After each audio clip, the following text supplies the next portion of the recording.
Bom dia, então vamos lá, dar continuidade aqui. Bom dia.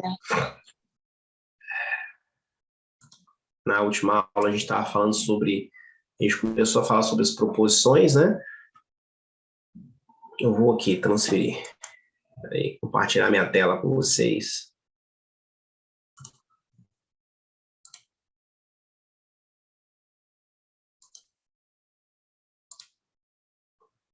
Todo mundo vendo aqui?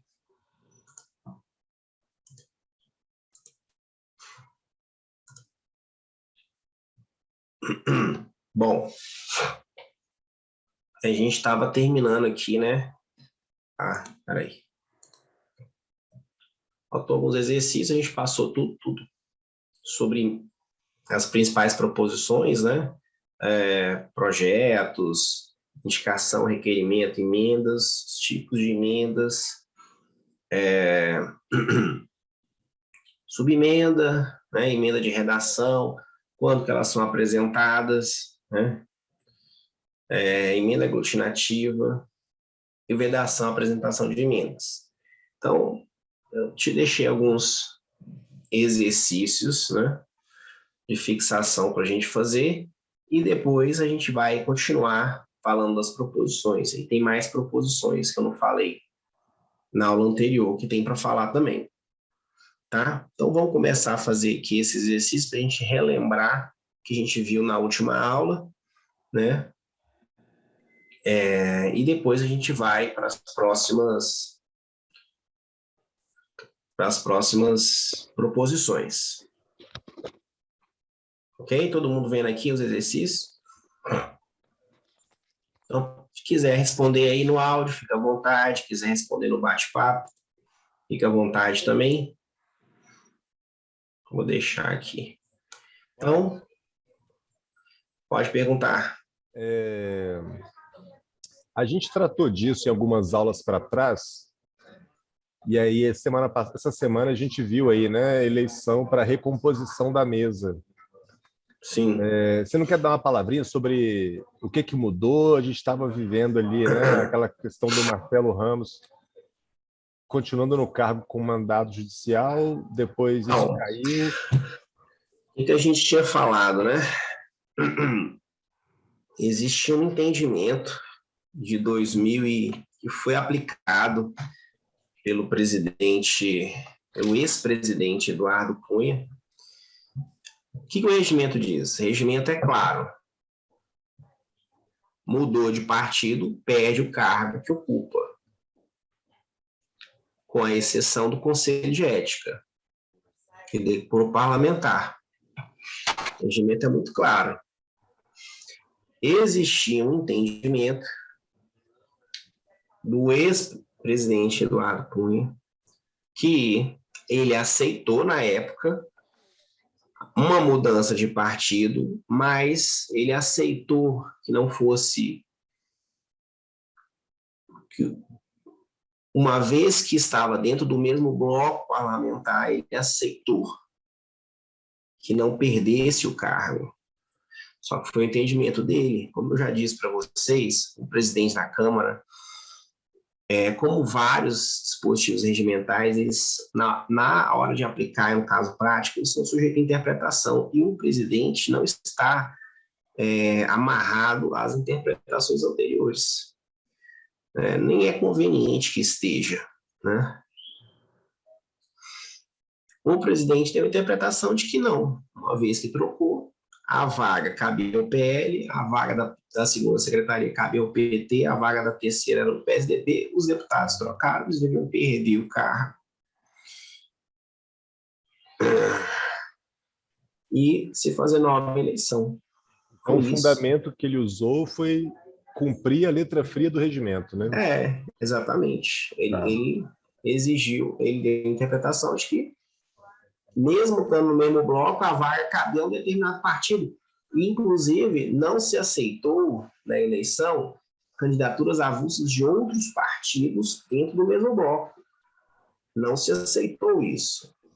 A vaga, mesmo se formou um bloco de 312 deputados, os partidos somavam 312, foi distribuído os cargos, mas foi determinado que a primeira vice era do PL, a segunda vice era, se não me engano, do PSD, a primeira secretaria era, na época, do PSL, e por aí vai, segunda vice era, e não se aceitou candidaturas avulsas de outros partidos dentro do bloco, só daquele partido. Então, candidatura, eu lembro que para a primeira secretaria tinha a candidatura do Luciano Bivar, tinha outros candidatos do PSL, do bloco não se aceitou.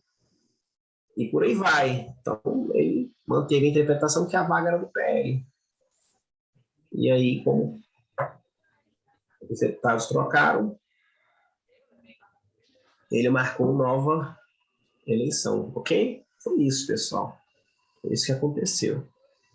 E só para a gente entender aí os bastidores políticos disso, isso foi uma intenção do próprio Lira ou foi uma provocação do Executivo? Ó, aí a gente não... Isso já escapa aí nosso entendimento. Aí tem várias interpretações. Tem gente que diz que foi uma coisa, tem gente que diz que foi outra. Mas o que sai para a mídia, para a sociedade é uma coisa, mas a decisão dele teve um fundamento regimental. Posso falar foi isso. Então, qual foi a motivação? Ele poderia ter interpretado diferente? Poderia.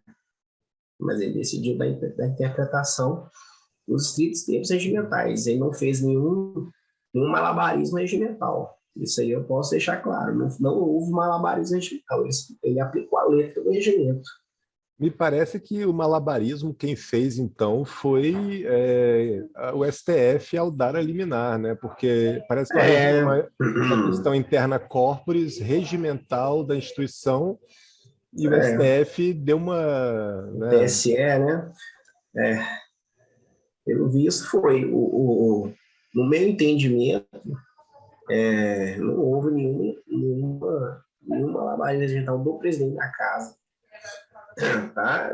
O que trocou, o primeiro vice que trocou, ele tentou acionar o poder para se manter no cargo, a decisão não se manteve e foi aplicado o regimento. E ele deu, aí quem acompanhou, né, foi na tribuna e deu a declaração dele. E o presidente foi lá e deu a dele. Então, foi isso que aconteceu. No caso, gente, quando é presidente de comissão, a mesma coisa. Quando troca de partido, perde a vaga, perde o cargo, tem que se fazer nova eleição. Tá certo?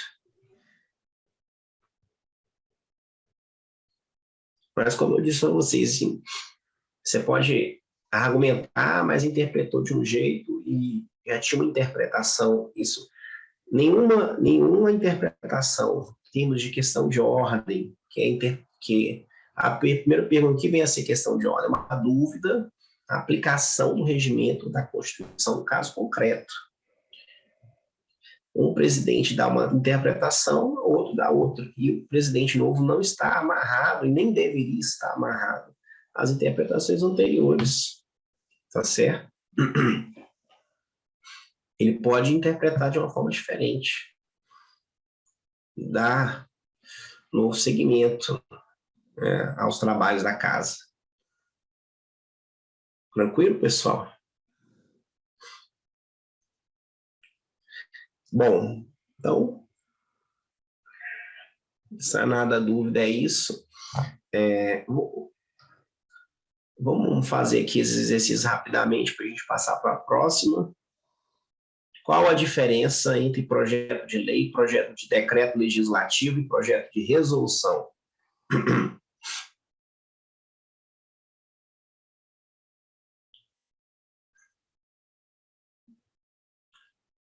Hein, pessoal? Se o deputado te pergunta,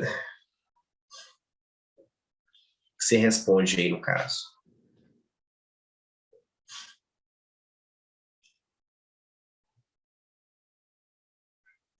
A diferença é a matéria que cada um que se pretende legislar e, consequentemente, tem diferenças na tramitação.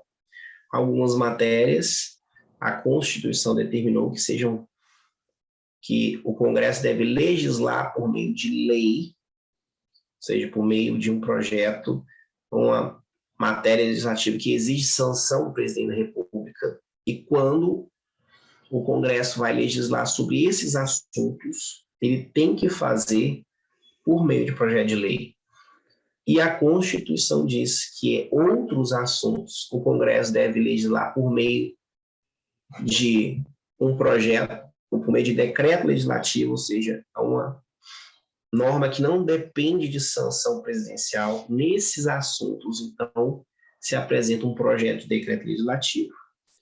E quando ele deve legislar sobre matérias que são de competência privativa de uma das casas, aí ele precisa de um projeto de resolução. É isso. O assunto que cada um, a Constituição determina, que alguns assuntos por projeto de resolução, outro por projeto de decreto legislativo, outro por projeto de lei. Consequentemente, sem diferenças na tramitação. O projeto de resolução só tramita na Câmara, o de decreto legislativo tramita na Câmara e no Senado e não precisa de sanção. Tramitou aqui, é promulgado, e o projeto de lei tramita na Câmara, Senado e vai para a sanção ou veto do presidente da República. Essa é a diferença. Ok? É o assunto. Terceira pergunta, qual a diferença entre emenda e subemenda?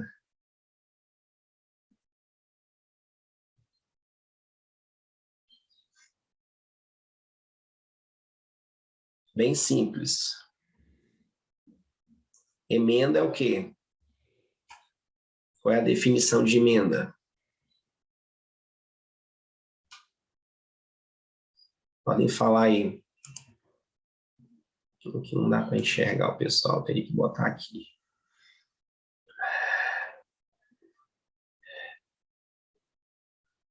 A emenda é a proposição acessória de outra, visa alterar o principal. O principal pode ser um projeto ou uma proposta de emenda à Constituição.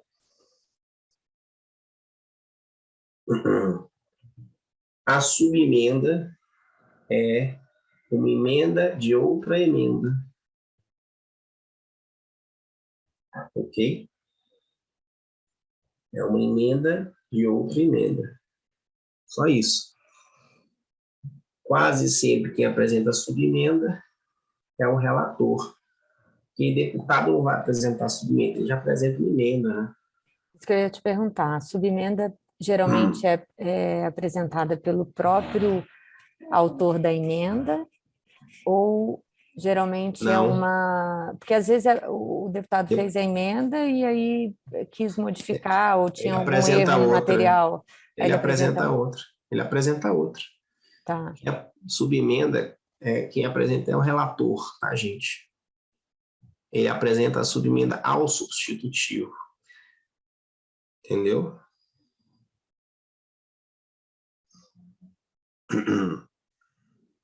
Qual a diferença entre a emenda supressiva e emenda substitutiva?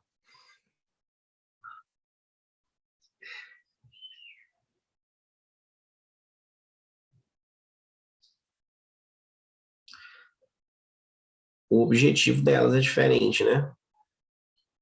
A emenda supressiva é o quê? Qual que é o tipo? Como que seria a emenda supressiva?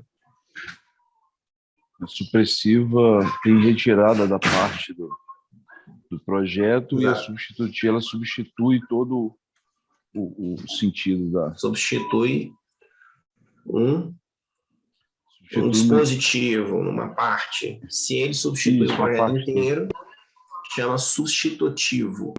Isso. Né? Então, a supressiva seria assim.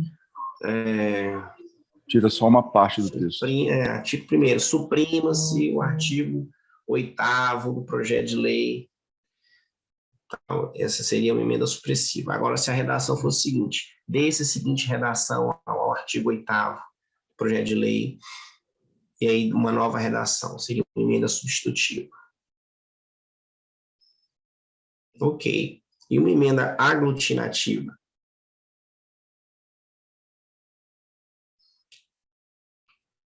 Ela é fusão de duas emendas ou de uma emenda com o texto. O objetivo dela é aproximar as intenções dos dois textos que estão sendo aglutinados. Tá? Essa emenda, ela, para ser apresentada, precisa hoje da maioria absoluta dos líderes que representem a maioria absoluta dos membros da casa. Então, emenda para se construir consensos, construir acordos, ok? Até pouco tempo atrás, ela era apresentada por um quórum menor e muitas vezes ela era utilizada para fins de obstrução.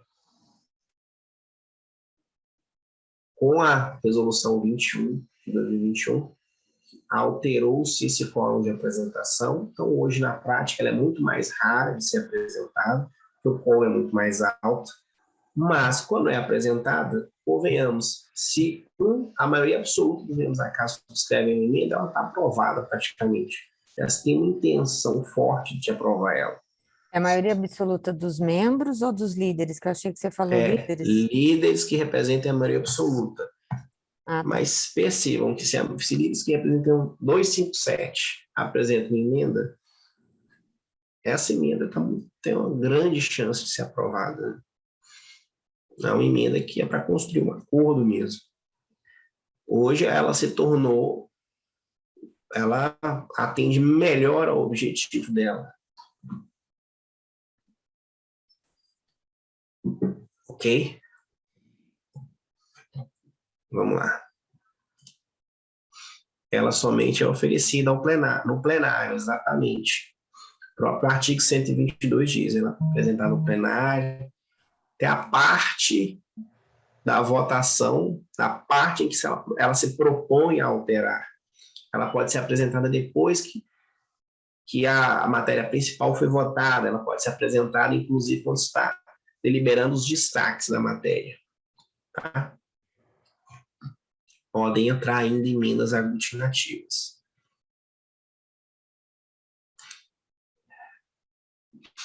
Em que ocasiões as emendas devem ser apresentadas em comissão e quando elas devem ser apresentadas em plenário?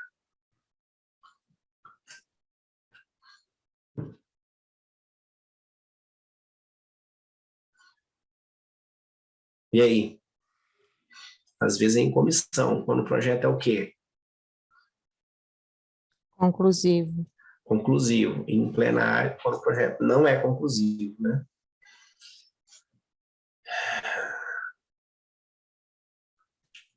Regra geral, tá? Existem alguns casos que o projeto vai para o plenário e a emendamento é em comissão. Qual caso é esse?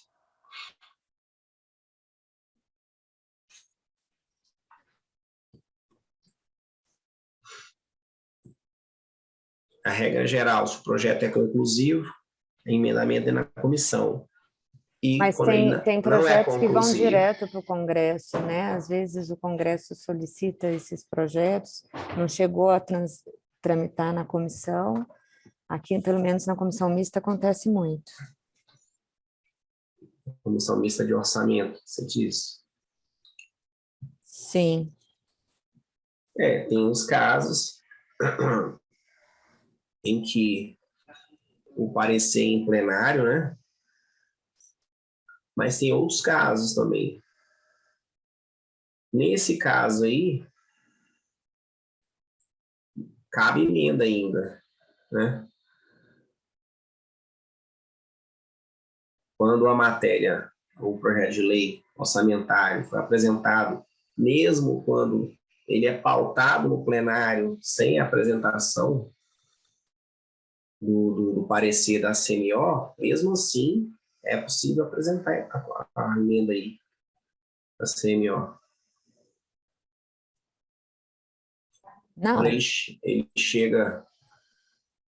na realidade, é apresentada a emenda, ela é como se fosse a CNO, como se ela tivesse sido apresentada na CNO. O relator tem que dar parecer a ela.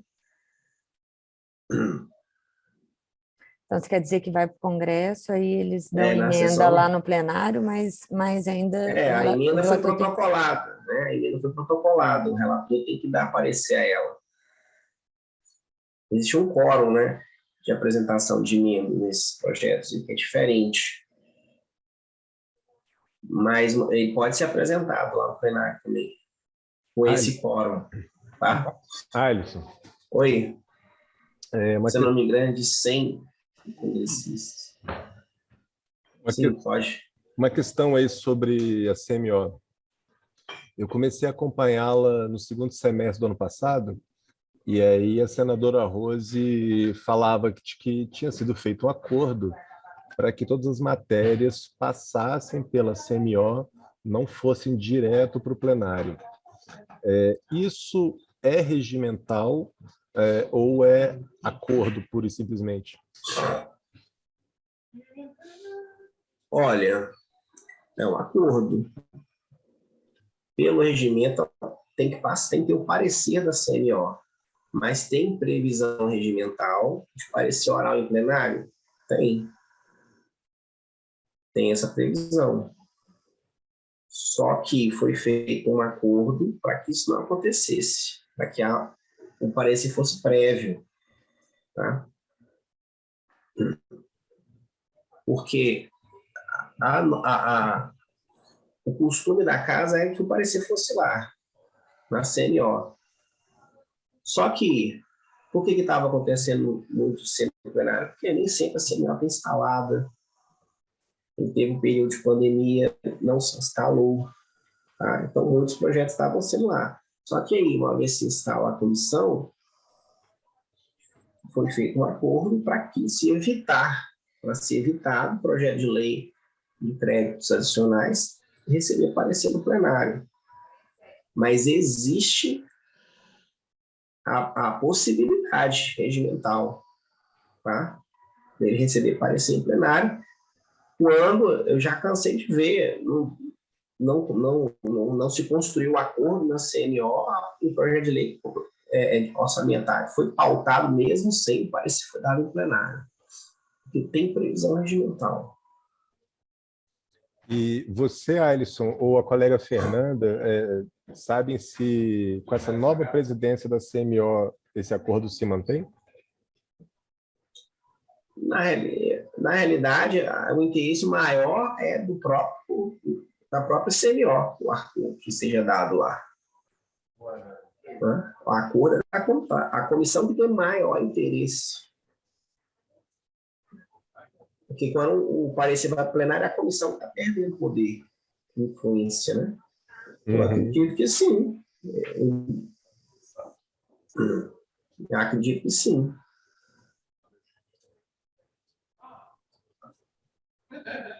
Bom, um dos que participou da construção do acordo foi o Marcelo Ramos, né? Agora ele não é mais vice-presidente da mesa do Congresso. Mas eu acredito, vamos ver se vai se manter.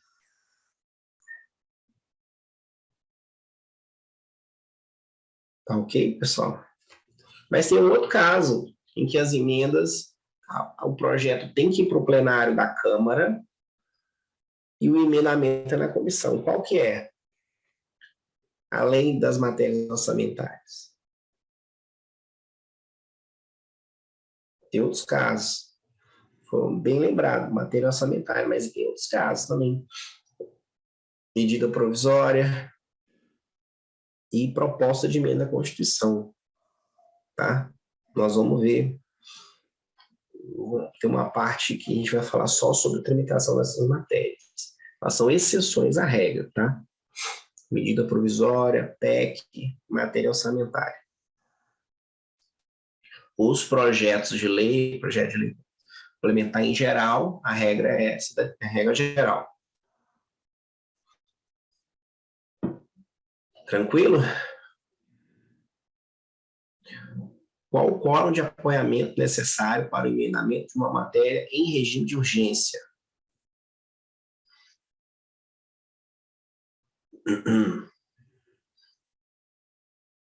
O projeto está em urgência no plenário, seu deputado quer apresentar uma emenda. ele assina a emenda e manda. Essa emenda é válida?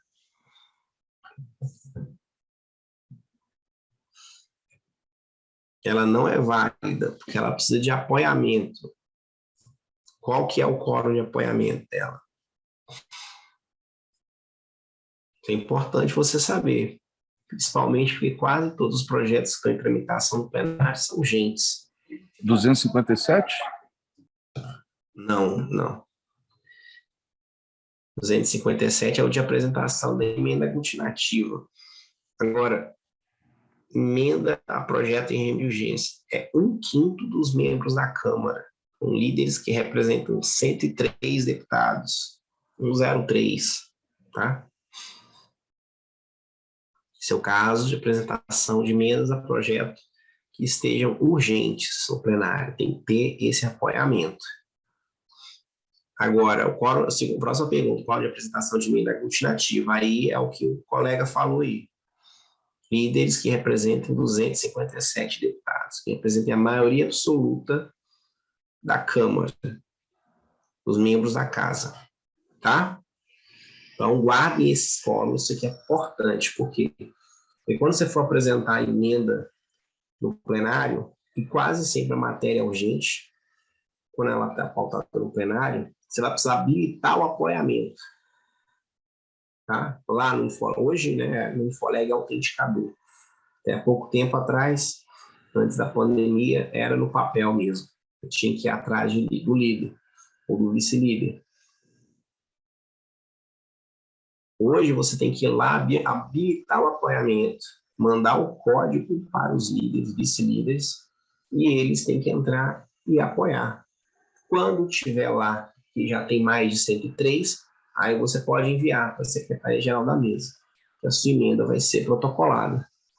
Ok? Então você precisa saber desse quórum. Última pergunta: qual quórum é necessário para retirar uma determinada matéria de tramitação?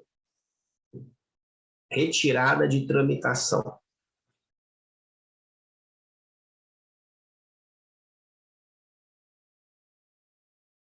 O deputado apresentou o projeto lá, recebeu tanta crítica da sociedade. Ele fala para você, pelo amor de Deus, tira esse projeto de tramitação, que eu não quero meu nome nele. Acontece. O que você fala para ele? Você faz um requerimento de retirada de tramitação. Mas, se a matéria for de autoria coletiva, aí basta ele assinar?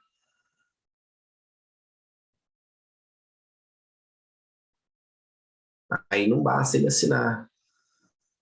Precisa da assinatura da maioria absoluta dos subscritores. Tá certo? Então, um exemplo, para retirar uma PEC, se eu tenho 171 assinaturas, eu vou precisar lá de 86 assinaturas para retirar a PEC de tramitação. Não foi apenas um que apresentou. Ok? Então, esse. Tem várias assinaturas, autoria coletiva, vários deputados assinaram, são autores. Então, tem 10 deputados que assinaram lá, um só não consegue retirar de tramitação, não. Ok? Tranquilo, pessoal? Sim. Bom, então vamos para a próxima.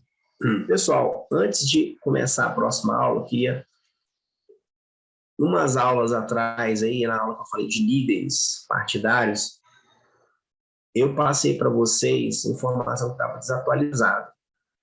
Queria voltar aqui e corrigir. Quando a gente falou sobre líderes, eu tinha dado aqui, ó, que cabe aos líderes escolherem um líder quando a representação partidária for superior a 1/100º dos membros da casa. Vocês estão lembrados? Só que essa redação essa era a redação antiga do artigo 9º.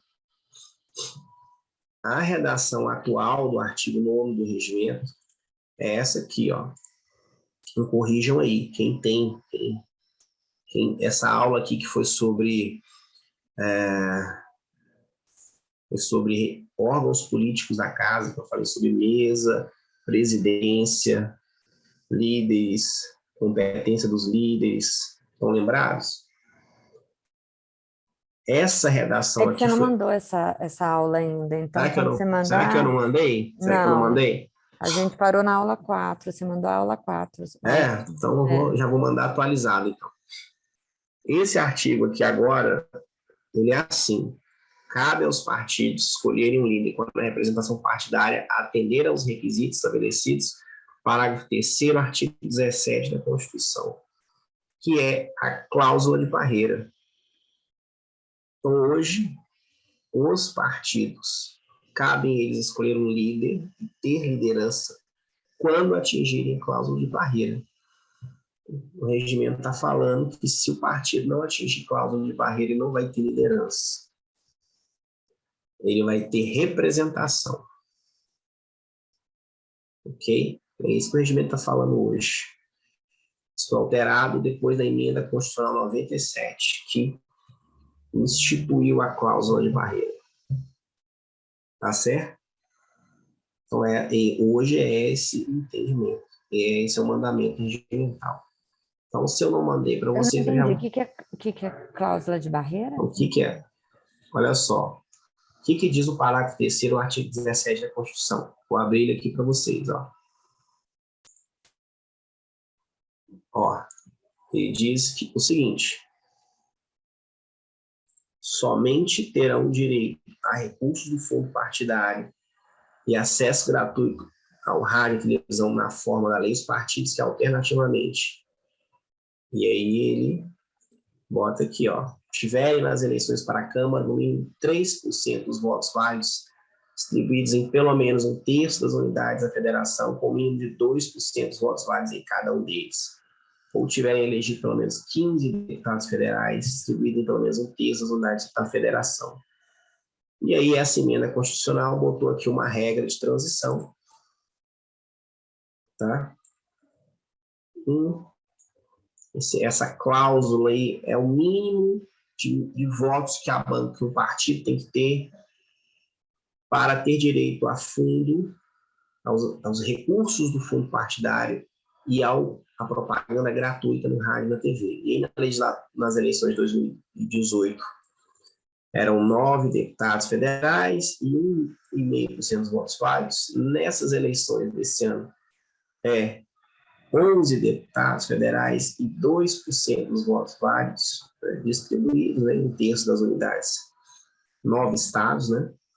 E em 2026, vai ser 2,5% dos votos válidos, 13 deputados federais, e em 2030 vai valer essa regra aqui.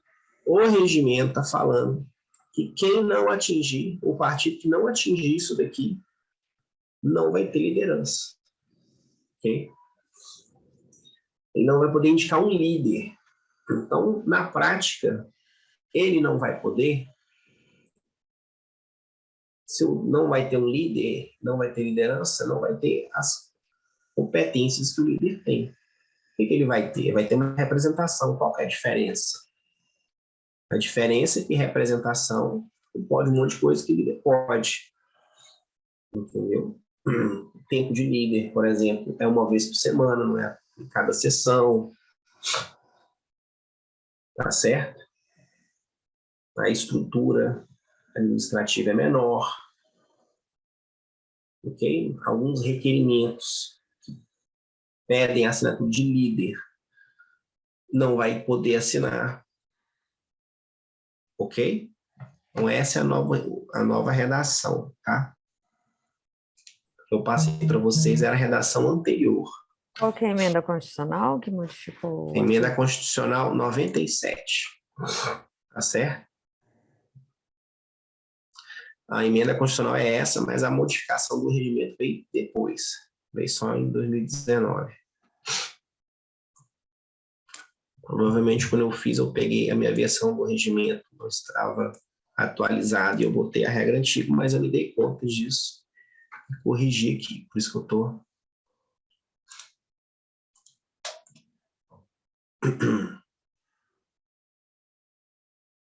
Ok? Bom, o restante não mudou, tá? Do regimento. Atribuições dos líderes é a mesma, tá? Líder do governo, a minoria, é a mesma regra, tá? Que eu lendo o regimento essa semana, eu me dei conta disso e atualizei aqui. Ok, pessoal? Bom, vamos dar continuidade aqui à aula sobre proposições. Aula 7 aqui, bom.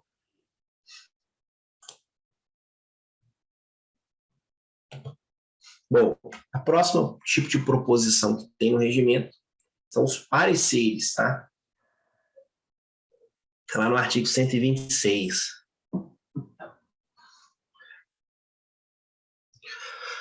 Parecer é a proposição com que uma comissão se pronuncia sobre qualquer matéria sujeita a seu estudo. Ok? Então, toda matéria que vai para a comissão é escolhido um relator, ele dá um parecer. Esse parecer tem que ser deliberado. Uma vez aprovado, a comissão passa a ser da comissão e não mais do relator. Ok? O regimento diz que cada proposição terá um parecer independente, salvo as apensadas, e terão um só parecer. Ele está dizendo o seguinte: cada proposição tem um parecer, mas se eu apensei proposições, é a regra do apensamento. A matéria está tramitando, se o deputado apresenta uma outra matéria sobre assunto idêntico ao correlato, esse novo projeto vai ser apensado e vai tramitar em conjunto. Tá? Você pode ter 10 matérias apensadas, o parecer será o mesmo para todas elas. Isso que está dizendo esse dispositivo aqui. Tá? As matérias apensadas também estão em conjunto. Quando a comissão se pronuncia, ela dá um parecer sobre todas elas. O parecer fala sobre todas. Tá? Nenhuma proposição será submetida à discussão e votação sem parecer escrito da comissão competente, exceto nos casos previstos no regimento, que aí, em alguns casos, o regimento permite que o parecer pode ser verbal. Quais casos são esses? Quando a matéria é urgente. Quando a matéria tem regime de urgência, ela pode ser pautada no plenário sem parecer escrito, e esse parecer pode ser dado em plenário por um relator, que foi designado pelo presidente, que vai dar parecer em nome das comissões. O regimento permite isso, tá? Seria a exceção que, na prática, muitas vezes, é até mais comum que o parecer escrito, ok? O parecer escrito, ele possui 3 partes: o relatório, o voto do relator e o parecer da comissão. Então, matéria, você chega na comissão ou mesmo no plenário, é designado um relator. Na comissão, o presidente da comissão designa um relator. O relator, ele vai apresentar o parecer dele, que vai conter o relatório, que é a parte em que ele estuda a matéria, ele descreve a matéria, o que tem ali, quais as consequências para a sociedade, para o país, consequências econômicas, financeiras, sociais, o que aquilo altera. Ele expõe isso lá no relatório e dá um voto. Bom, após expor, ele dá um voto, né, que é um voto tendo objetivos, falando se aprova, se rejeita, se aprova parcialmente na forma do novo texto. E aí ele fala se ele vai dar um substitutivo, né, ele aprova com emendas, ele pode aprovar a matéria do jeito que ela vem, ele pode dar o voto dele pela rejeição total, ou ele pode aprovar nos termos do substitutivo, ou ele pode aprovar dando emendas, ok? E aí ele fala isso no voto dele. E aí, isso daqui, os dois primeiros, inciso 1 e 2 do artigo 129, é o parecer do relator. Aí, isso vai a voto. Quando é aprovado, aí é o item 3 aqui, parecer da comissão, com as conclusões da comissão e a indicação dos deputados que votaram. bem como os respectivos votos. Então, o relator dá o parecer com o inciso 1 e 2. A partir do momento que a comissão vota e aprova, aí passa a ter também o inciso 3, e o parecer passa a ser não só do relator, passa a ser parecer da comissão, que vai conter tudo isso. Tá? Entendido? Quando o parecer é dado no plenário, às vezes tem só das duas primeiras partes, né? Porque o parecer está sendo dado em nome da comissão, ok? E aí ele fala, pela Comissão de Constituição e Justiça, voto pela constitucionalidade, juridicidade, legalidade, boa técnica legislativa, e, né? E aí ele fala isso, e aí isso já vai a voto. Já vai a voto do plenário, ok? Essa é a diferença, ok, pessoal? Então, esse é uma dúvida aqui sobre parecer.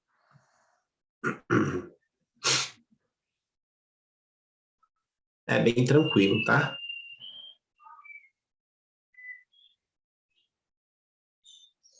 Mesma coisa quando a matéria é orçamentária também. Fernanda, mesma coisa. Tem que dar aparecer sempre pela comissão, tá? Sim. Sempre em nome da comissão. Se o despacho consta 3 comissões, ele tem que pronunciar pelas 3 no voto dele, tá? Ele tem que pronunciar pelas 3. Ele tem que falar que pela comissão de Seguridade Social, o voto é pela aprovação. Pela comissão de trabalho, ele tem que mencionar cada uma. Tá certo? Bom, então, o outro tipo de proposição são os recursos, tá? Recursos são proposições com finalidades diversas sempre. Eles estão dispersos ao longo do regimento, tá? Não existe um artigo do regimento que fala só sobre os recursos, não. Eles estão dispersos. Mas o que é um recurso? Houve uma decisão, quase sempre monocrática, e há uma discordância. E aí há a possibilidade de se recorrer a uma outra instância, ok? E aí coloquei os exemplos aqui que eu consegui, que são dispersos no regimento. Você tem recurso quando aparecer conclusivo de comissão, está lá previsto no artigo 132, parágrafo 2º, tá, do regimento, tem um quórum de 52 deputados para apresentar. Esse parecer está previsto na própria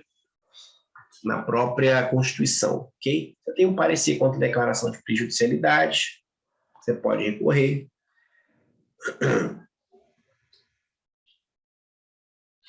Você tem um parecer contra o recurso contra decisão em questão de ordem, que você recorre ao plenário, convida a CCJ.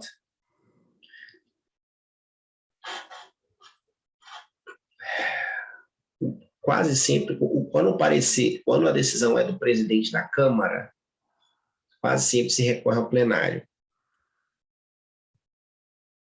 Ok? Quando a decisão é do presidente da comissão, quase sempre se recorre ao presidente da Câmara.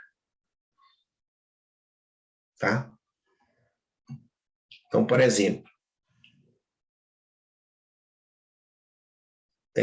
decisão em questão de ordem. Na comissão, o recurso é o presidente da Câmara. Agora, o presidente da Câmara indeferiu o recurso ao plenário, tá? Então, você tem aqui indeferimento de pedido de apensamento, indeferimento liminar de emenda, também ao plenário, ok? Contra devolução ao autor pelo presidente de projeto apresentado, e contra indeferimento de requerimento de instalação de CPI. Bom, alguns desses recursos têm efeitos práticos, outros não. Outros só têm a previsão, mas na prática não faz muita diferença apresentar. Porque nem sempre, porque quase sempre, olha só, existe esse detalhe que é importante você saber. Pode até, muitos desses recursos o deputado apresenta simplesmente para constar que ele apresentou. Porque, na prática, quem pauta o recurso é o próprio presidente da Câmara. Então, ele não pauta o recurso por decisão que ele proferiu. Ele não vai pautar esse recurso, não é. Você não vai ver, pode pegar as pautas dos últimos 10 anos, você não vai ver o presidente pautando um recurso com a decisão dele mesmo, tá? Na prática, ele não pauta. Então, na maioria das vezes, esse recurso aqui, ele serve para o deputado para constar que ele apresentou o recurso, tá?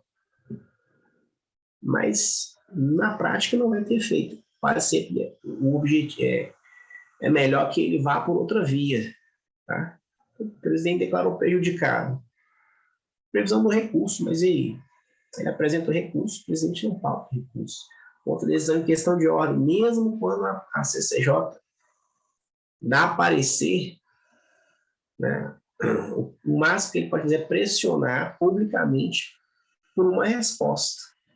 Mas o presidente pautar o recurso, não vai pautar, ok? Pedir de apensamento também, ele negou o apensamento, se pediu para pensar. Quase sempre o deputado vai recorrer, mas efeitos práticos é melhor que ele, né, tente de outra forma. Tá ok? Agora, indeferimento liminar de emenda. Nesse caso, o artigo 125, que é aquela emenda que o pessoal chama de jabuti, né? Ele declara como não escrita. Nesse caso, aí, se o parecer for apresentado, ele tem que votar o parecer. Senão a matéria não vai para frente. Tá? Apresentou uma emenda lá, no caso, a medida provisória. Você quer destacar a emenda, e aí, quando a medida provisória chega no plenário, o presidente declara aquela emenda não escrita, porque ela contém matéria estranha. E aí você vai lá e apresenta o recurso, 52 assinaturas, contra a decisão que considerou a emenda matéria estranha. O presidente precisa deliberar aquele recurso ali, tá? Se você apresentou no prazo. Ok?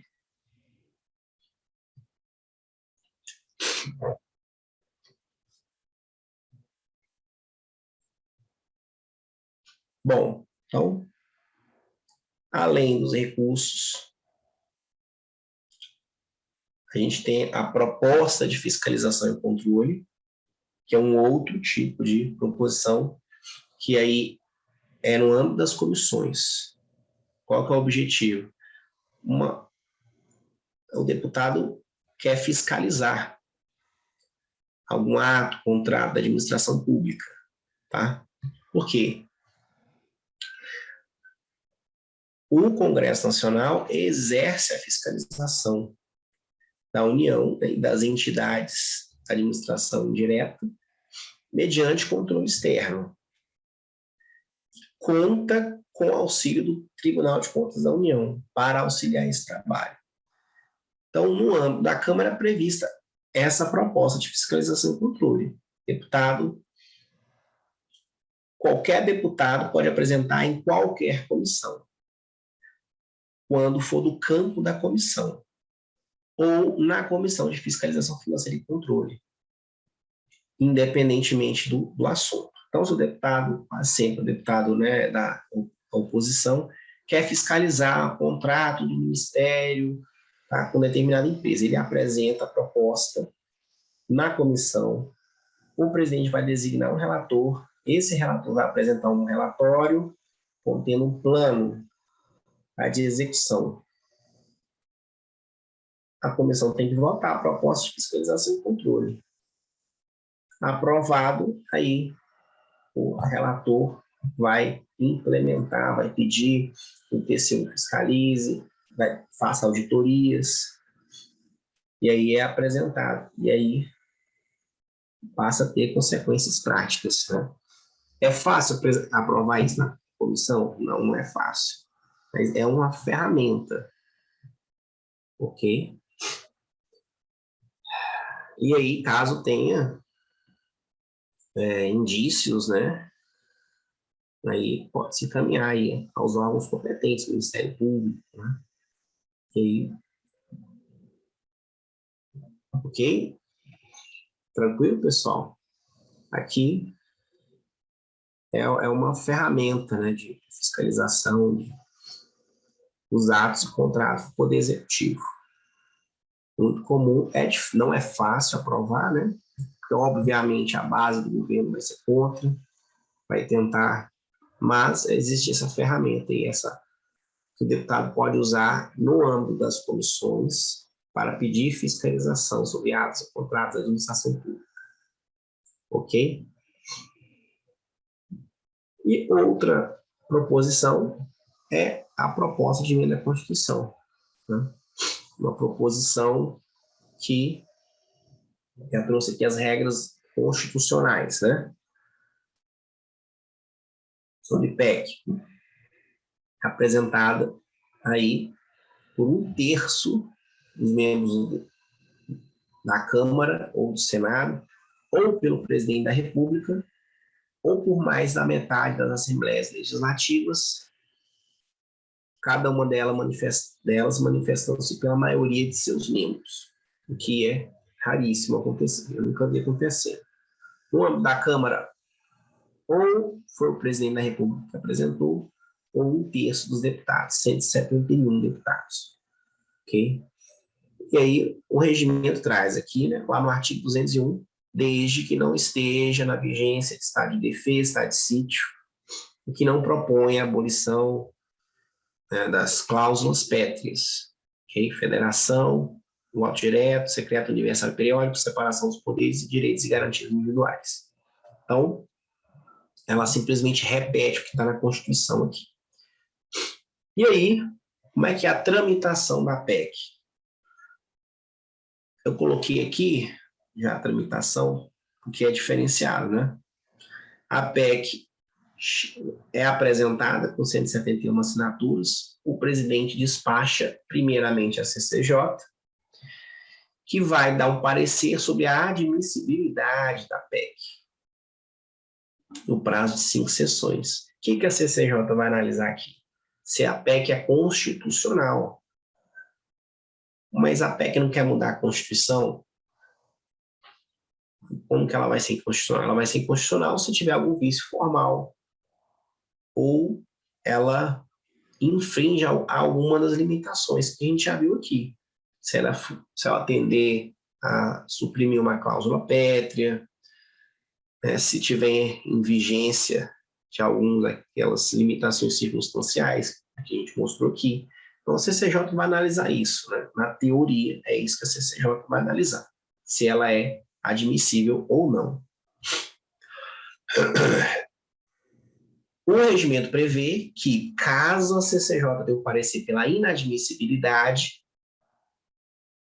ele apresente um recurso para o plenário deliberar sobre a admissibilidade, que é um recurso de 1/3, né? Líderes que representem 1/3 dos deputados.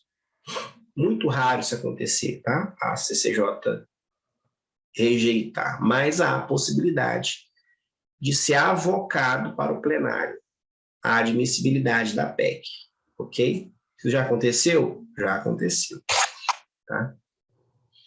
A CCJ pode acontecer também se a CCJ extrapolar o prazo.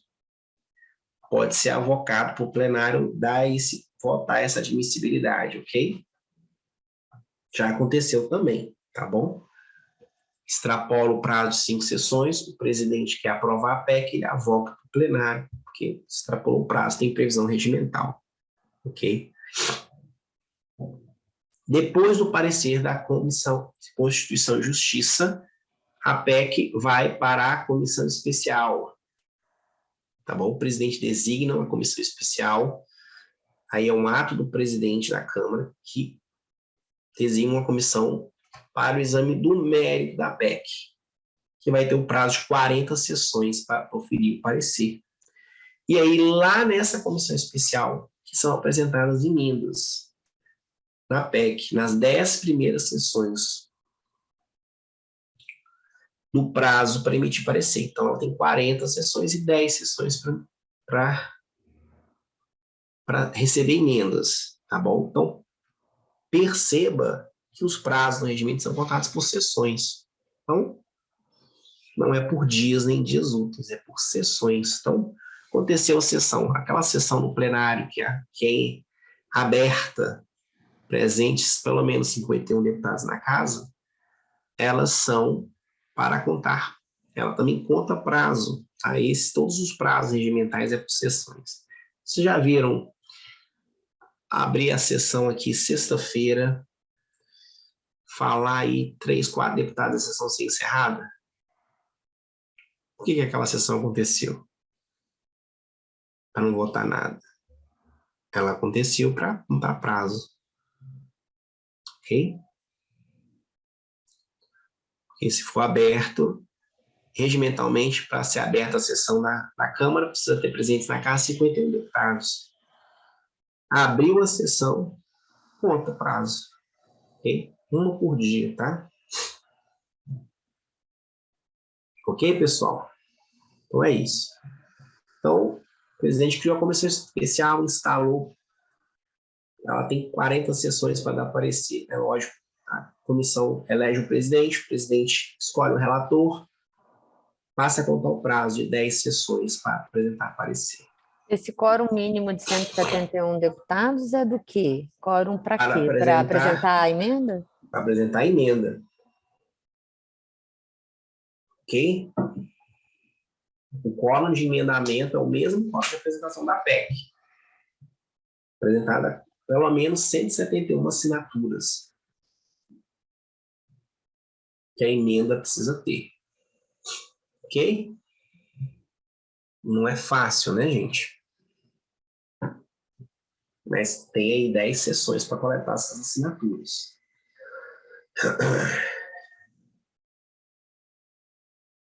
E é só aqui, esse é o único prazo, esse é o único lugar que a PEC pode ser emendada. Não existe emenda de plenário para a PEC, gente. Tá? As exceções, já houve exceções, tá? Em 2020, a gente aprovou uma PEC no meio da pandemia, sem parecer da comissão especial, que foi aquela PEC do orçamento de guerra, não sei se vocês lembram. Ela foi para o plenário, mas aí deixou-se claro que ela era uma exceção, tá? Que as circunstâncias que estavam, não haveria possibilidade de se reunir comissão especial, então o parecer ia ser no plenário, as emendas iam ser aceitas também no plenário. Foi um caso que se deixou claro que era uma exceção. A regra regimental é essa daqui.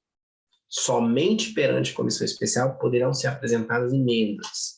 Nas 10 sessões, apenas 10 sessões do prazo que está destinado a permitir parecer com o quórum mínimo de 171 deputados. Tá?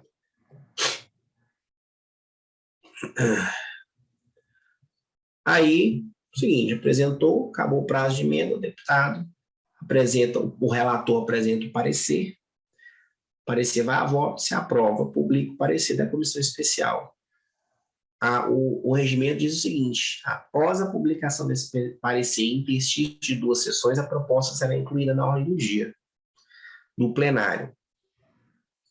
Né? A proposta será submetida a 2 turnos de discussão e votação, com interstício de 5 sessões entre eles. E será aprovada a proposta que obtiver em ambos os turnos 3/5 dos votos dos membros da Câmara em votação nominal. Então, o que a gente tem aqui? O regimento está dizendo que entre a publicação do parecer da comissão especial e colocar a proposta no plenário, precisa de 2 sessões de interstício, e entre aprovar, aí bota-se na pauta para discussão e votação em primeiro turno. Discutiu, votou, aprovou por 3/5. Tá? 308 deputados aprovaram. regimento está falando que essa PEC é aprovada em primeiro turno, tem que esperar um novo interstício de 5 sessões para votar o segundo turno dela. Esse é o que diz o regimento da casa. Agora, na prática, muitas vezes o que acontece é o plenário pautar um requerimento de quebra de interstício. Tanto para quebrar o primeiro interstício de 2 sessões, quanto para quebrar os interstícios de 5 sessões, tá? Então, é muito comum, você vai ver, aprovar a PEC em primeiro turno, ser pautado, né? Requerimento de quebra de interstício para votação de segundo turno. Aí aprova o requerimento de quebra de interstício e já começa a discussão em segundo turno, logo em seguida, na mesma sessão. Ok? E aí vota em segundo turno e isso é constitucional. Ok? Tá certo? Importante você saber. Quando há, principalmente quando há acordo, com a maioria favorável, se aprova, então é possível, na mesma sessão, discutir e votar nos 2 turnos. Ok? E quebrar esse interstício também de 5 sessões. Às vezes sai da comissão especial, já vai para o plenário e já vota os 2 turnos. Tá? Bom, então aqui nós passamos sobre esse tema de proposições, tá? Ainda tem as medidas provisórias, mas eu tenho uma aula só sobre medidas provisórias também, tá bom? E tramitação de medidas provisórias. Já falei as regras constitucionais, mas eu vou trazer uma só sobre tramitação, tá? Antes de passar para o próximo assunto, que é a tramitação das matérias, eu queria passar aqui as regras do artigo 105 do regimento sobre arquivamento, tá? Então, proposição, ela tramita na casa. A gente tem um dos princípios do processo legislativo, que é da unidade da legislatura, tá? Então, você tem a legislatura, você tem deputados apresentam os projetos, a maioria não vai ser aprovada. E aí o regimento diz que finda a legislatura, vão ser arquivadas todas as proposições que tenham sido submetidas à deliberação da Câmara e ainda se encontram em tramitação, salvo as, então ele vai dizer as exceções, as que não serão arquivadas. Tá? Então, com parecer favorável de todas as comissões, não é arquivado, já aprovadas pelo plenário em turno único, primeiro ou segundo turno, que tenham tramitado pelo Senado ou que veio do Senado, ou seja, tanto a matéria que está na Câmara em grau de... aprovou na Câmara, foi para o Senado, o Senado modificou e voltou para a Câmara, essa não vai ser arquivada, ou que veio do Senado. De iniciativa popular ou de iniciativa de outro poder, ou do Procurador-Geral da República. Então, esses são os casos que não serão arquivados. Agora, mesmo no caso em que a matéria é arquivada, ela pode ser desarquivada na próxima legislatura. Durante os primeiros 180 dias da primeira sessão legislativa ordinária da legislatura subsequente, né, ela pode ser desarquivada mediante requerimento do autor ou autores. E aí vai retomar a tramitação no estágio que se encontrava. Então é isso. Pode ser desarquivada. Tá? No início, começou uma nova legislatura, no primeiro semestre ali, vários deputados, quem se reelege, pede o desarquivamento. Então pode ser do primeiro signatário ou de um outro signatário. Então, vocês vão ver muitas vezes, no final da legislatura, deputados pedindo que outros deputados subscrevam a proposta dele, para que, caso ela seja arquivada, esse outro deputado possa pedir desarquivamento. Tá? Ok, pessoal? Bom, então, essas são as regras sobre Eu trouxe alguns exercícios aqui também, tá? Sobre a parte de proposições, tá? E aí depois nós vamos entrar na parte de tramitação das proposições. Ok? Alguma dúvida aqui?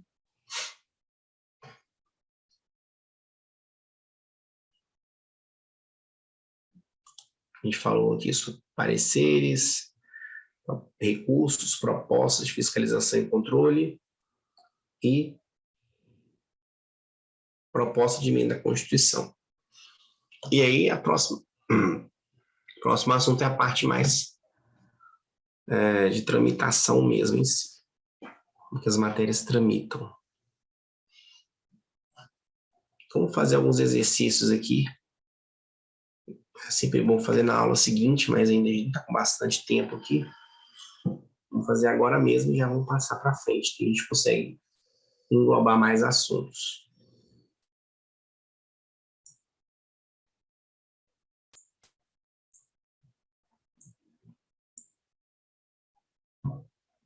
Então, vamos lá. Quais são as 3 partes que compõem o parecer das comissões? Relatório, voto e parecer. Bem, o que vem ser uma proposta de fiscalização e controle e onde ela é apresentada? Nas comissões, em qualquer comissão. E visa fiscalizar um ato ou contrato da administração pública. Isso mesmo. Qual o prazo que a CCJ tem para dar parecer sobre a admissibilidade de PEC? 5 sessões. Isso mesmo. Qual o quórum e o prazo para emendamento de PEC na comissão especial? Quórum, 40. Não é 40, não. Qual o quórum para emendamento? 40 é o prazo que a comissão especial tem para dar parecer. O de emendamento é 171 deputados e o prazo é 10 sessões. E o prazo que a comissão especial tem para dar parecer é 40. E se ela não dá parecer em 40 sessões? O presidente da Câmara, se for de interesse, ele pode avocar, tá? Para o plenário. Quando isso daí não é muito comum acontecer, não, tá? Mas já aconteceu. Tá certo? Caso aqui lá, na época do presidente Eduardo Cunha, ele avocou a PEC lá da reforma política, se não me engano. Não lembro se era da reforma política, agora eu não vou lembrar se foi a da reforma política ou se foi uma outra PEC polêmica que ele também tinha maioridade penal, não lembro. Mas ele fez isso, ele avocou uma PEC que estava na CCJ, o plenário votou a admissibilidade e aí depois ela foi para a comissão especial, tá? E é previsão regimental. Ok? Qual é o interstício para a inclusão de uma PEC na ordem do dia do plenário após a aprovação do parecer na comissão especial? Os interstícios aí, parecer a comissão especial em inclusão na ordem do dia, interstício de quantas sessões?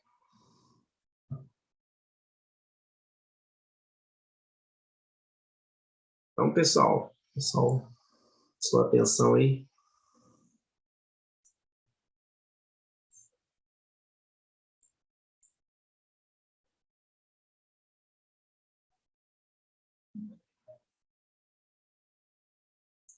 Esse primeiro aqui é 2 sessões. E o entre primeiro e segundo turno é 5 sessões.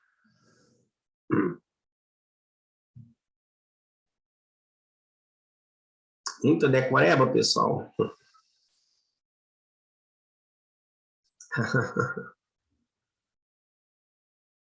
Muita regrinha, né? O regimento é cheio de regrinha, assim.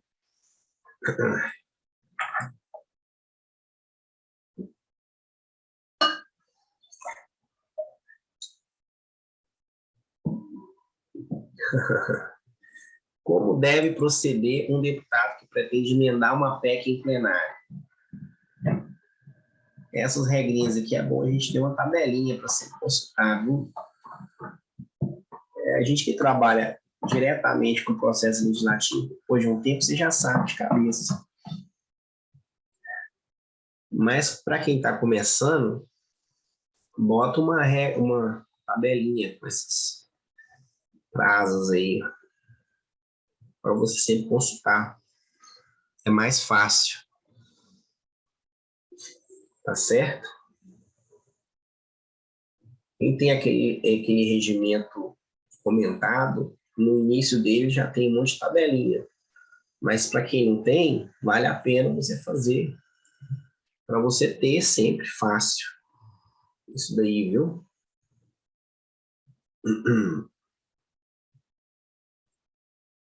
Bom, como deve proceder um deputado que pretende emendar uma PEC em plenário?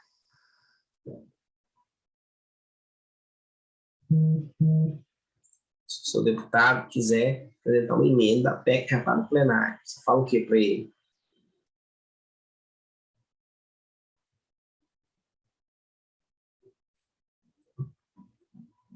Precisa de apoiamento? A PEC já está no plenário. Pessoal, precisa de 1/3 de assinaturas?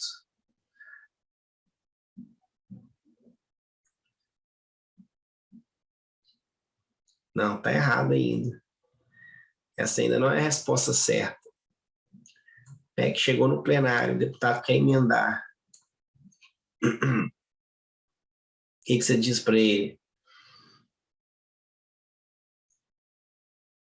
Já era. Não emenda mais a PEC no plenário, tá? PEC emendamento é na comissão especial. Não dá mais para apresentar emenda aqui.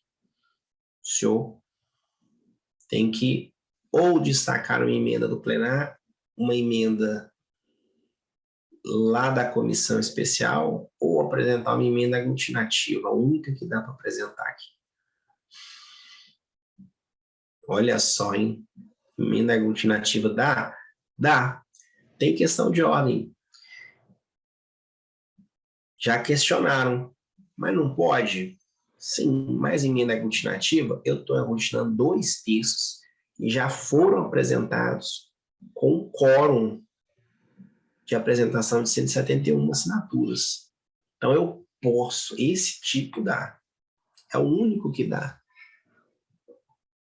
Então, são exceções regimentais. Regra geral, não dá para apresentar, tá? Mas ainda dá para apresentar uma aglutinativa, que precisa de 257 assinaturas. E aí, essa aglutinativa pode ser submetida a voto, tá?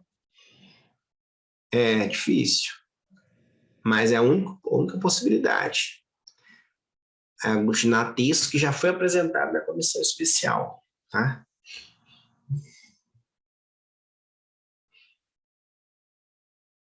Tranquilo?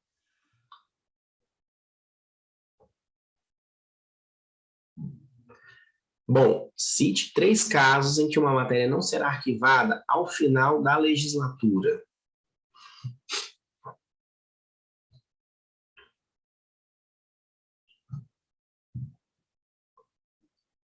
Iniciativa popular.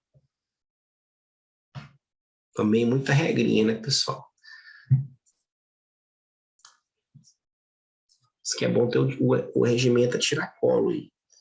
Não vai ser arquivado? Olha lá no artigo 105. Iniciativa popular. O que mais?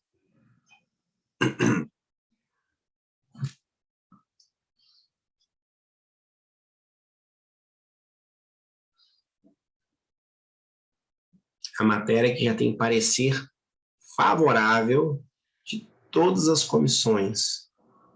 Também não vai ser arquivada. E a matéria que veio do Senado, ou já foi aprovada pelo Senado e voltou para a Câmara, ou que é de outro poder, tá? Mas e aí, seu deputado, a matéria dele, terminou a legislatura, está no final da legislatura, ele está, será que aquele projeto que eu tanto queria aprovar e não consegui, será que ele vai para o arquivo? Você pode falar para ele, ó, pode pedir. Se o senhor voltar como deputado, se reeleger, o senhor pede desarquivamento. Agora, se o senhor acha que não vai se reeleger ou vai sair para outro cargo, aí o senhor pode pedir,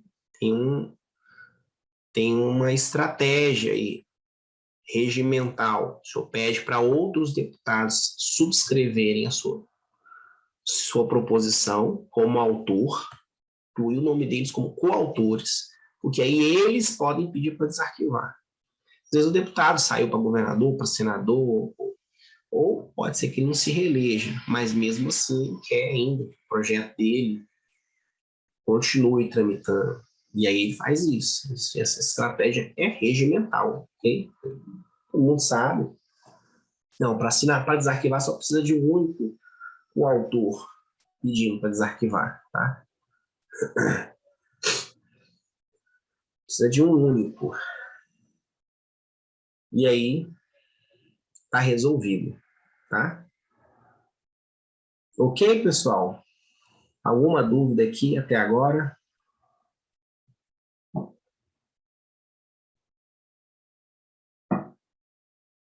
Bom, temos ainda aí 20 minutos. Eu vou começar já a próxima aula. Deixa eu ver aqui o compartilhamento.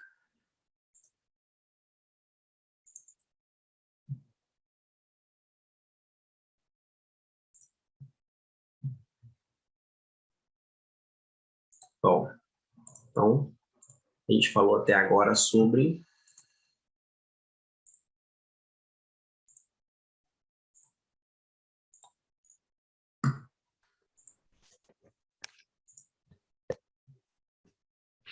eu vou transmitir de novo aqui. Alisson, Oi? você mandou algumas aulas e, pelo visto, a maioria ainda não veio.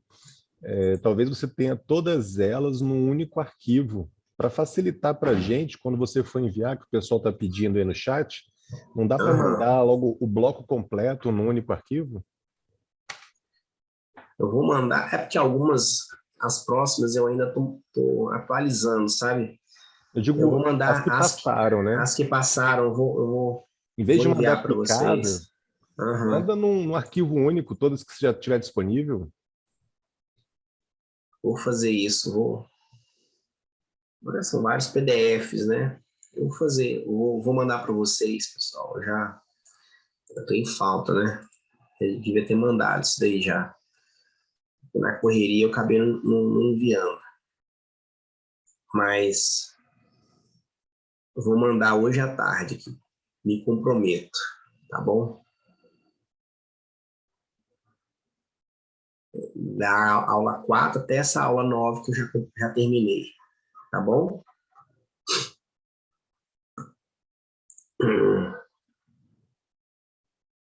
Todo mundo vendo aqui?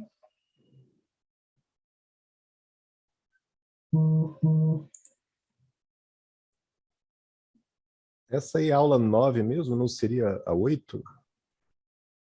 É que a aula anterior era 8. Que é 7, 8. Agora eu tô na dúvida aqui. Mas enfim. A aula anterior é de proposições. Agora é apreciação legislativa, tá?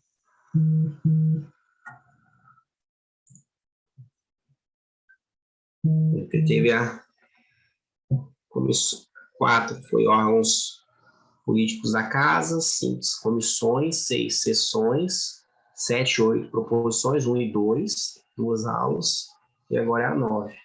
Isso mesmo. Bom, então vamos lá, pessoal. essa aula aqui, então, nós vamos falar, a gente conheceu a gente falou sobre a parte básica do regimento, né? Que esse é um curso introdutório para quem está começando mesmo, para quem quer rever, né? Então, a gente falou sobre o básico do regimento, os órgãos da Câmara, sessões, né? Comissões, proposições, que são proposições, as regras. Importante você saber que agora na tramitação, que é a parte prática, que você vai trabalhar na prática, todas aquelas regras são importantes, tá? Alisson. Oi. Essa semana, né, divulgaram a abertura aí de um curso, processo legislativo intermediário. Dá para a gente imaginar, então, que seria a continuação natural desse curso aqui, né? Sim. Esse curso aí vale a pena fazer, tá? Ele vai falar sobre detalhes que não vai dar tempo a gente ver aqui. Além, algumas coisas vai coincidir com o que você viu aqui, mas ele vai além. Ele vai falar sobre prejudicialidade, destaques, partes do regimento de tramitação de projeto de lei, projeto de código, enfim, coisas que não vai dar tempo de ver aqui, porque aqui a gente tem que pegar desde o básico, né? Desde a parte constitucional, que eu falei com bastante tempo falando só sobre Constituição antes de entrar no regimento interno, ele já vai entrar no regimento e vai conseguir falar sobre questões dispositivos regimentais que eu não vou conseguir falar aqui pelo tempo. O objetivo desse curso é ser um curso introdutório. Esse intermediário, eu aconselho a vocês fazerem, tá? Quem está estudando aí, quer trabalhar na prática com o processo legislativo, vale muito a pena, tá? E tem também um que você lançou que é sobre processo legislativo nas comissões, né? Que também vale a pena fazer, tá? Que eu vi que lançou aqui com o André, que é... Não, é processo orçamentário nas comissões, eu acho. O processo tem esse e tem o processo legislativo nas comissões. Que eu vi também, que eu recebi e-mail. Que aí vale a pena também para quem trabalha, para quem faz assessoramento nas comissões, tá? Ah, não, o que eu falei é processo orçamentário nos gabinetes, para gabinetes. Aí tem vários tipos, né, pessoal? Aí tem que escolher aí, dar prioridade, né,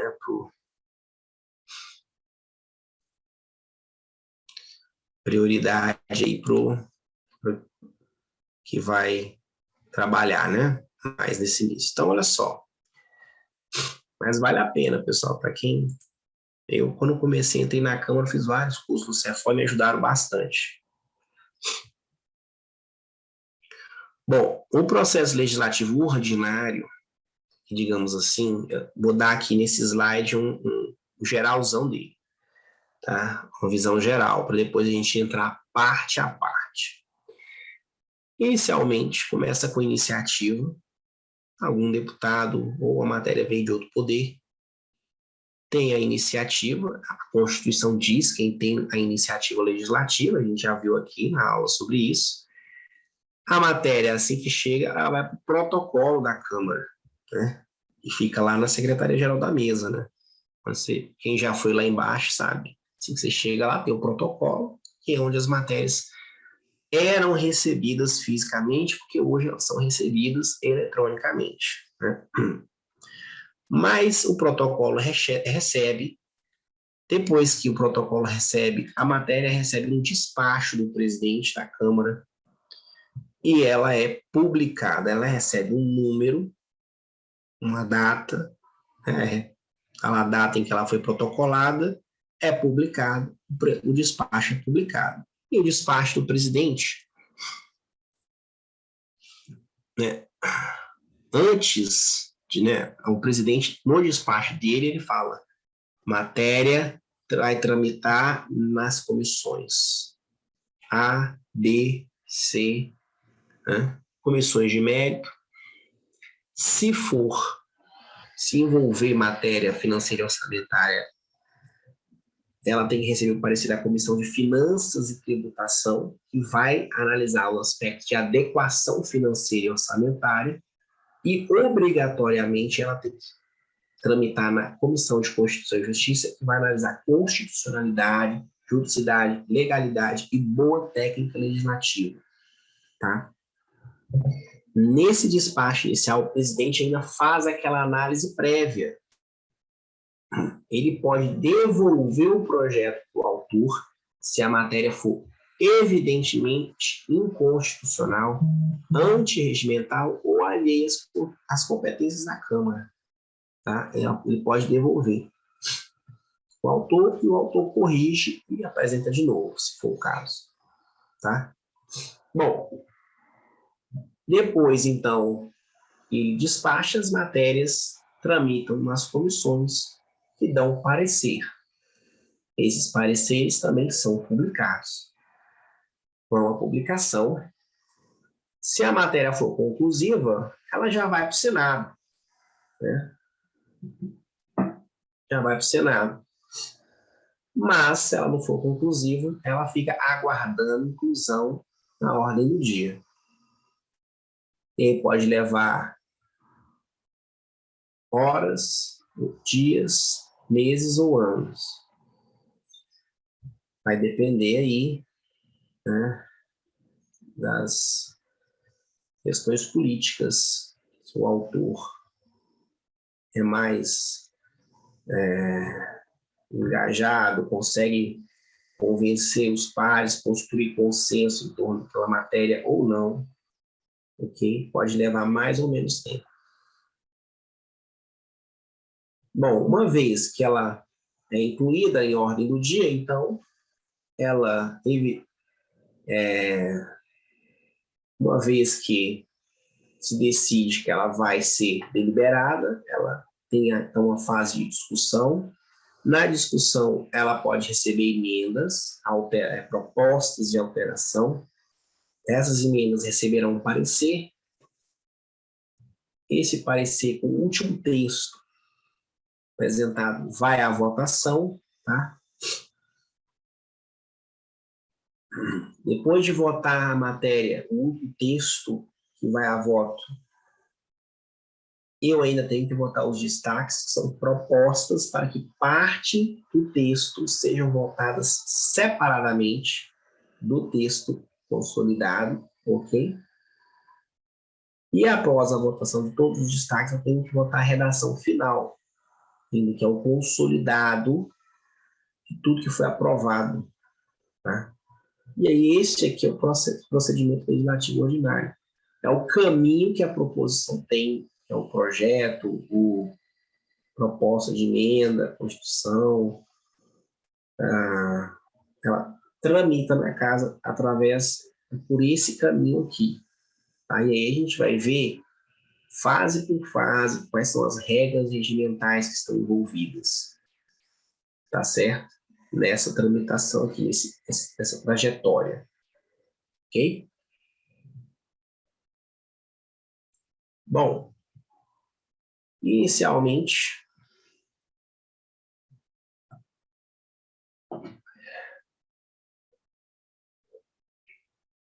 primeiro as regras sobre iniciativa, tá certo?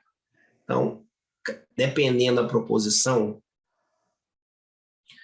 no caso, por exemplo, projeto de lei de resolução de decreto legislativo, o regimento fala que tem que ser autenticado, apresentado em 3 vias, no protocolo. Tá? Hoje, ele é apresentado eletronicamente, tá certo?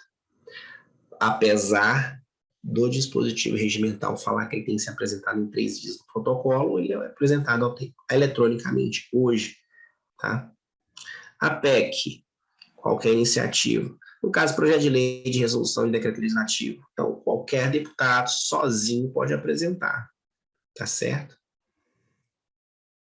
Sozinho ele pode apresentar um projeto de lei de decreto legislativo. Não precisa de apoio de outros. Pode ter, mas se não tiver, ele sozinho apresenta. Tá? No caso de PEC, aí não, ele precisa de 171 assinaturas. E aí, é apresentado, o regimento diz no protocolo, hoje a gente sabe que é apresentado eletronicamente, ok? Outras matérias, requerimento de CPI também, 171 assinaturas, também eletronicamente, tá? Emendas, aí o quórum depende do regime de tramitação e da fase do processo legislativo. A gente já conversou aqui, nas aulas anteriores, né? Pode ser na comissão, pode ser no plenário, se tiver regime de urgência 103 deputados, tá? Se for aglutinativo, é maioria absoluta. Então, quórums diferentes. Se for na comissão, o único deputado pode apresentar, tá? Requerimentos procedimentais, né? O quórum também depende do requerimento. Tem requerimento que um único deputado pode apresentar, está lá no artigo 117, os principais, tá? 114, 117, mas os escritos é o 117. Então, o quórum depende do requerimento. Tem requerimento que qualquer deputado pode apresentar, tem requerimentos que precisa de assinatura de líderes que representem 1/10 dos membros da casa, tem requerimento que precisa de assinatura de maioria absoluta dos líderes, tá? E ainda tem os destaques, que são requerimentos, tá, específicos, que pede que parte da proposição seja votada separadamente.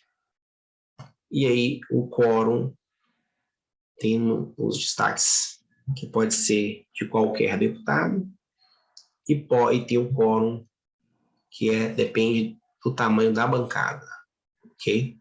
E nós vamos ver específico isso aqui. Então, a iniciativa, cada proposição tem uma regra, tá bom?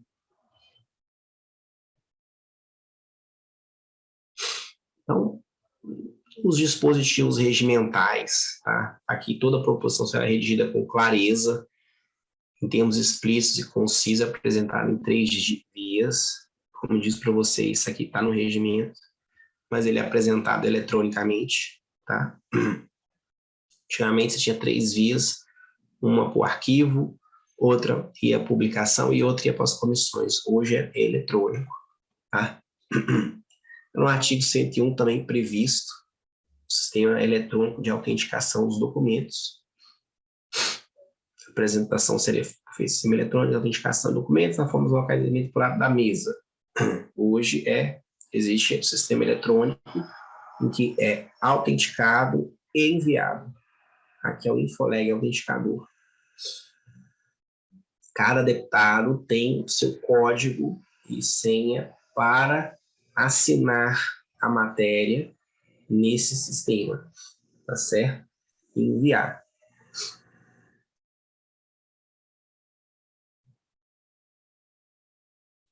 Bom, uma vez, então,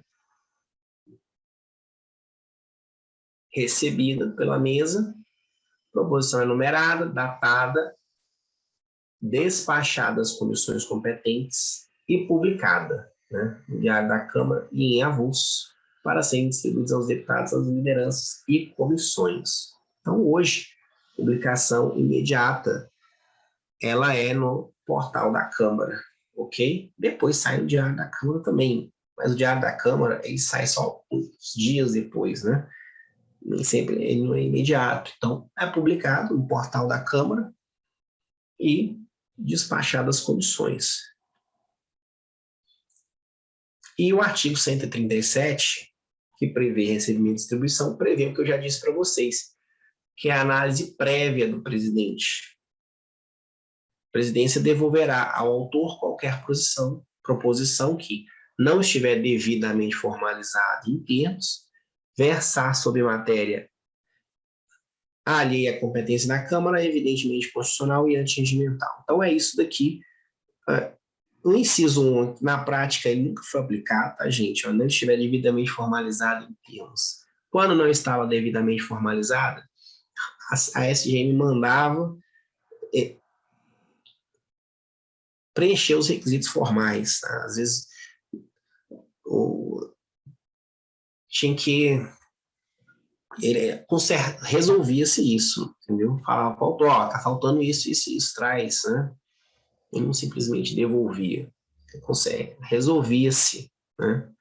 Hoje é eletrônico, né? Tá lá a matéria. Agora, se a matéria for ali a competência da Câmara, obviamente o presidente pode devolver, ok? O que seria matéria alheia à competência da Câmara? Por exemplo, projeto de resolução, que é a matéria privativa do Senado, é alheia à competência da Câmara. Projeto de lei sobre matéria de competência que não é da União, que é competência dos estados, por exemplo, competência dos municípios, por exemplo, tá?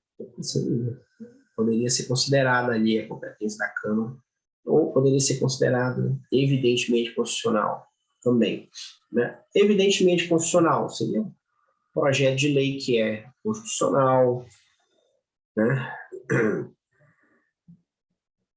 Vamos supor aí um projeto de lei mudando regras, direitos e garantias individuais, regras tributárias, matéria que a Constituição diz que é projeto de lei complementar sendo apresentado como projeto de lei ordinário, tudo isso seria evidentemente constitucional, ok? Ou antirregimental, né? Uma matéria que, por exemplo, o quórum de apresentação está diferente do que o regimento diz, ok? Seriam casos, né?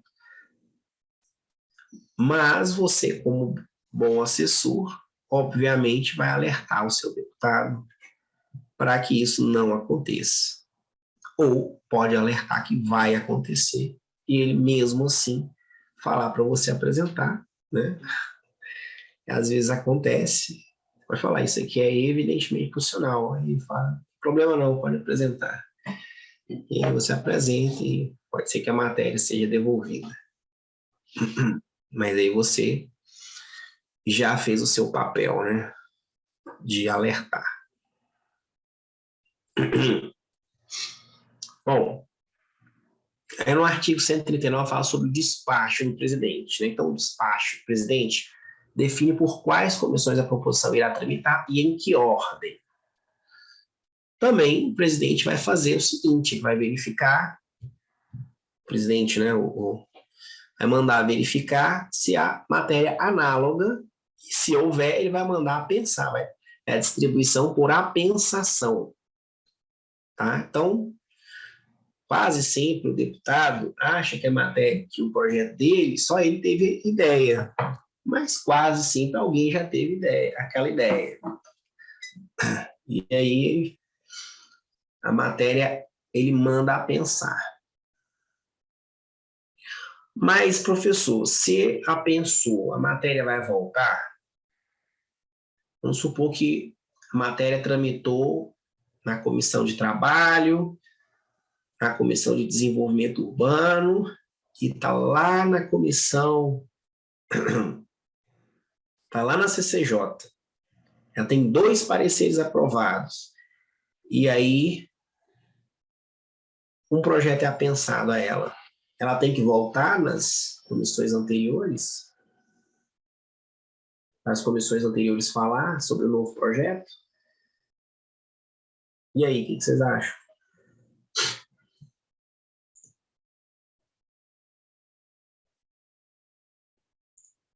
Precisa?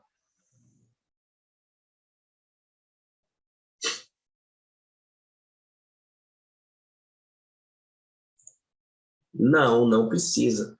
Aquele parecer que já foi dado vale para todas as matérias, mesmo que o apensamento seja posterior à aprovação do parecer, tá? Porque o parecer é como se fosse daquele assunto, vale para todos os apensados, tá? Como se ela tivesse analisado aquele assunto ali, ok? Então não volta. Pode falar. A distribuição por apensação é uma regra ou é uma faculdade do presidente? Eu digo isso porque eu estou acompanhando um PL que ele foi apensado a outro mais antigo, estritamente sobre o mesmo assunto, mas houve o pedido de pedido não, o presidente mandou desapensar e agora este PL mais recente está tramitando pelo mesmo caminho que o anterior já tramitou e tem lá os pareceres com substitutivos até. Olha, pelo regimento, ele vai verificar e distribuir para pensação. Mas, na prática, as decisões são, a maioria das vezes, as decisões são políticas, tá? Ele manda, quando ele vai mandar analisar, vai existir um parecer técnico, tá? Falando para ele, ó, a matéria é conexa. Diz o regimento que a distribuição é por apensação. Mas aí chega para ele um pedido de desapensação. Por vários motivos, tá? Ou porque o autor não quer que aquilo fique... Você tem 50 matérias apensadas e ele não quer que o projeto dele fique perdido ali no meio daquele tanto de matéria, ou porque é conexo, mas não é tão conexo assim, entendeu? Tem a ver com o artigo 42, ó, 142. Eu coloquei aí no chat aí a manifestação do presidente para desapensar. Sim. Desapensa e distribui. Ele pode achar que não é tão conexo, sim. Não é tão... Artigo 142, vamos lá. Vamos pegar ele aqui. Olha o que diz o artigo 142. Todo mundo está vendo aqui? Ele falou 142. Parágrafo único. Parágrafo único, né? A tramitação social definida solicitada antes da matéria entra na ordem do dia, ou na hipótese do artigo 24, antes do pronunciamento da única ou da primeira comissão incumbida de examinar o mérito.